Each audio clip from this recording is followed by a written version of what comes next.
Welcome back. Welcome back. Yes. It has been a wonderful night, and we've had some phenomenal guests. And it's not going to be any different now. No, we have another guest coming up, and we are going to take you to an interview with none other than Jennifer Beckham, and we want you to take a listen to what she has to say about her new book, Get Over Yourself. So let's go over to the set right now with Rick and Jennifer Beckham. Hi, thanks so much for joining us. I got a wonderful guest that I can't wait to introduce you to, who she's been able to lead the life of a princess, only to find that it didn't quite fulfill everything that needed in her heart. And so right now I'm just going to jump right into it.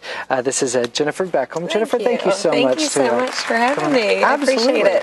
Yeah, now I was kind of inspired to hear, though. I mean, you were a Disney princess. You were, yeah. What led you to that? I always, I think the whole fantasy world, and I just want to work for Disney. I actually wanted to do PR and communications for Disney. Okay. And it was more of a situation where I kind of wanted to get my foot in that door. Yeah. At the age of 7, I did like every other girl, though. I did make that declaration standing along the parade route watching Cinderella go by, and saying that I wanted to be a Disney princess, And, I think what I saw was the job, was the wonderful, magical dreamland of, if you got to work a job, that's an awesome one to have. And so that's kind of what I was thinking. And and so it did. At the age of 7, I said it, and it wasn't actually till I was about 17 or 18 in college, in my college years, that I went over and thought, I'll get my foot in the door and see what happens, and work my way up if I could, and start at the bottom. And the bottom, to me, at least, was being a character. I started as Pluto, to be honest with you. Did you really? Yeah. And the boys can really jive with that one a lot better than it's like, she's Pluto. So I started as a dog and ended up a princess, and that's how I know there's a God. Now that should be the title of your book right there. I love that. There is a God. Yeah. Well, I have to say, my experience, I have been on that end before too. I've been a character actor. Okay. And I was actually Barney for a long time. Awesome. But same thing as a kid, you see those characters and you're like, it's just the wow and the amazement. Absolutely. But then as an adult and being inside of the costume and being, this is miserable. I hate this. Yeah. Did you have the same experience? Absolutely. There's always fantasy and there's always the reality. And with anything, with any job, there's always a behind the scenes. Yeah. There's a behind the scenes to life. And I found that to be true. And that's really the correlation that I've taken to where I am now is there is the fantasy. And then there's a little bit of the disappointment to find out that there is a behind the scenes going on. Yeah. And it is a little bit of a letdown. And so then what do you do with that is really the question. Yeah. So, well, diving into it then, you're the princess. Now, I imagine as the typical character actor, you kind of probably played a little bit of all of them, right? I did. I actually was hired on to be Cinderella, Snow White, Mary Poppins, Belle, and Sleeping Beauty. Oh, wow. They do everything by height range. So, they throw you in one and you just change makeup a lot, change wigs, change costumes. So, I do want to ask then, what was the emotional side behind it? I mean, you've got all the kids, gawking at you, the little girls looking up to you.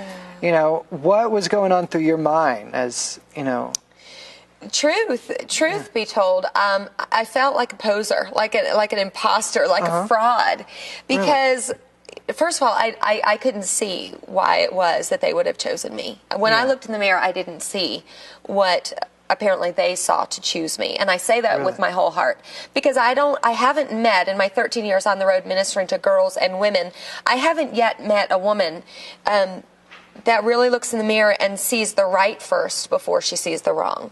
So I think that's pretty much stereotypical for women in general, and that's how it was for me. And being there in that costume, I always felt like, man, if you only knew who was behind this costume.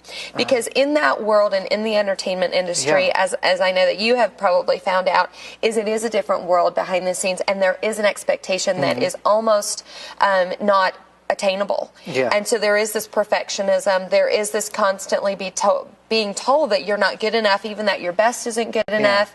And so it was always a situation where it was always very superficial. You're not small enough, you're not thin enough, you're not pretty enough, you're not whatever. And there was always that competition. Well, yeah, and you even said that they judged your, which princess you're going to be by height. Right. Nothing you can do, but if you're, dreamed all your life you want to be Snow White and you're a little too tall.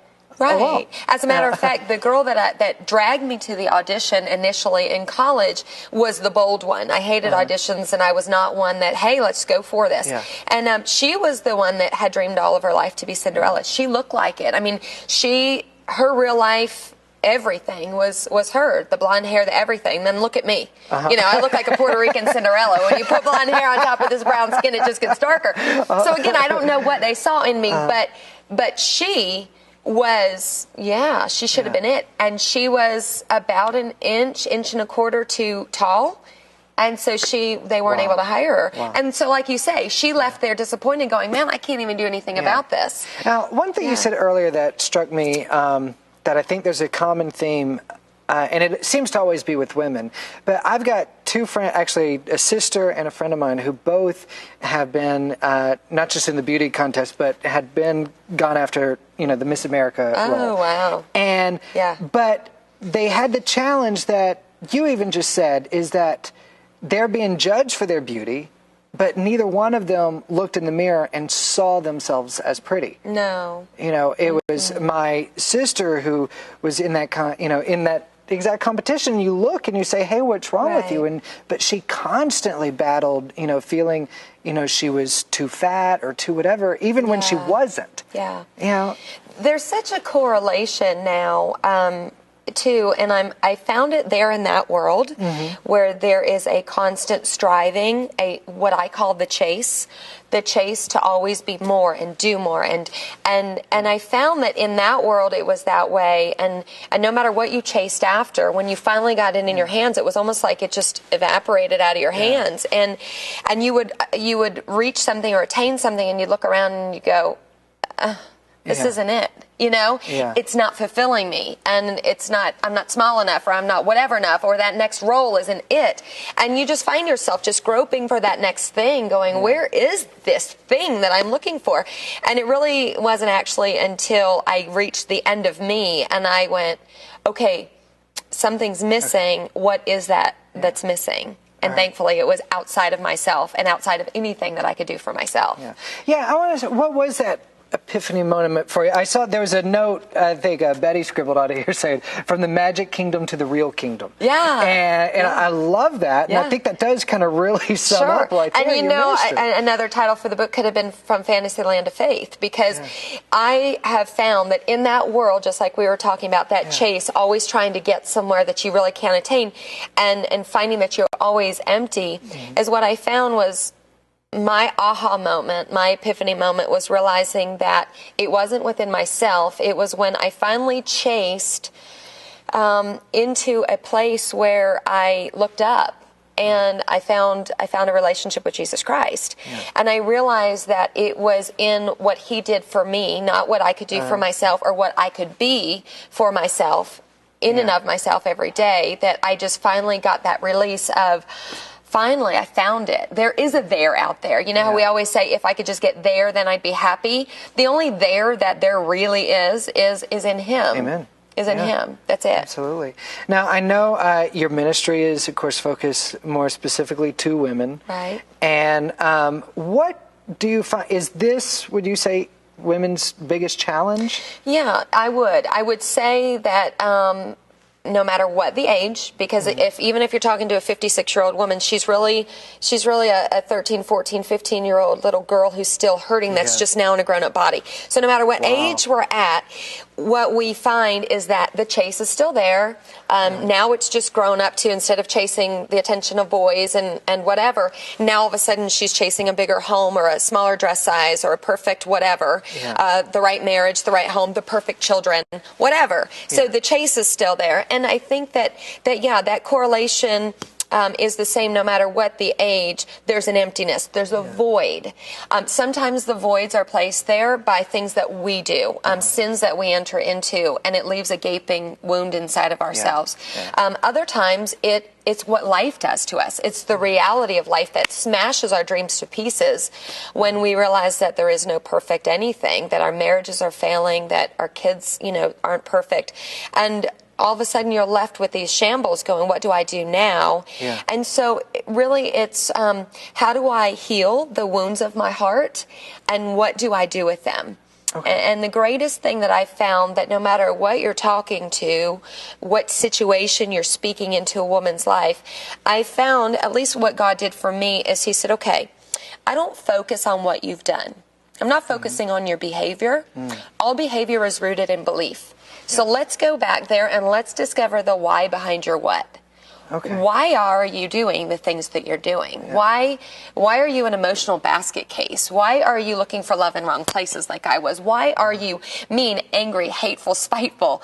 Why? There's a why behind our what. And if you can identify the why, for me, it was the death of my father when I was 14 years old. That when he left this planet, my heart broke, and I didn't know how to get that fixed. And it wasn't until years later that I found Jesus, but I never brought him back to that moment and let him heal me up. Not until much later in my life. So there's always a why behind your what. Sometimes it's when Daddy goes walking out that door, when he walks out of that marriage and leaves you as a little girl that's going, where's my daddy? Sometimes it's rape, molestation.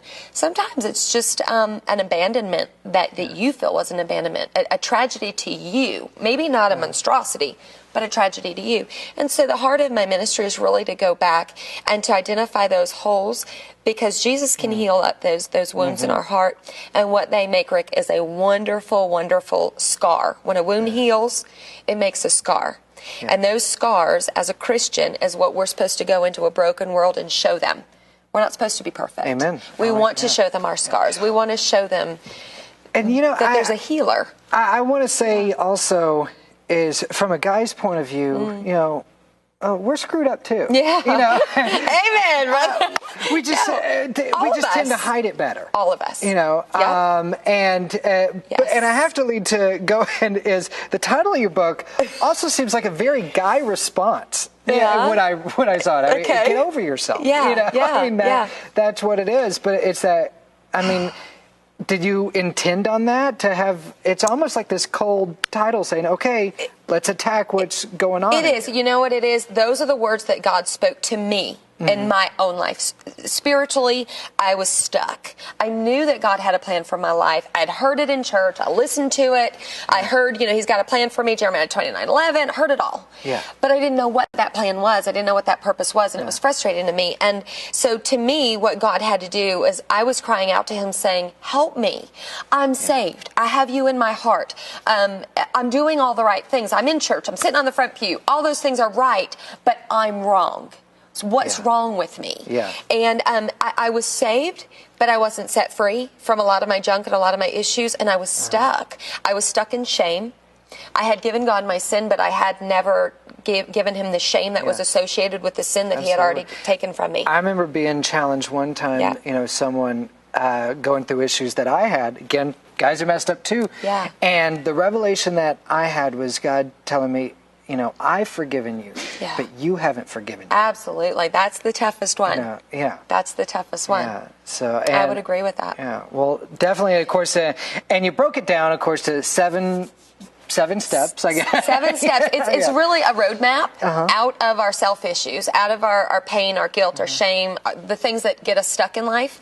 And I've been told, I've gotten several emails lately from men that say, I picked up my wife's book sitting here and I've read it, and please stop saying it's just for women, because you're right. We self-medicate in different ways. Men do it differently than women. Exactly. But we all have gaping wounds that we're trying to fill up with something other than the love of God. And it's time to get over and beyond our issues so that God can use us, because he could take the misery of our life and make it an awesome ministry. Absolutely. Awesome ministry. And I have to say, even from your testimony, the guy's point of view, there are plenty of guys, who looked up to Aladdin, Prince Charming, whatever it may be, and then got older and realized, I'm not a prince at all. Yeah. You know, Yeah. and so I just want to, first off, just thank you so much for coming on. Thank you and for sharing having your me. story. Thank you so much. And as we said, this is definitely geared toward women, but it's not just for women. So I encourage everyone to check out more. Of course, go to jenniferbeckham.com or getoveryourselfnow.com. That's correct. As well. Yeah, and for not the book. then, right now. Right now. Please do. God's got lots of plans Yes, for amen. us. Thank you so much much. for coming. Thank you for tuning in to Atlanta Live. Thank you.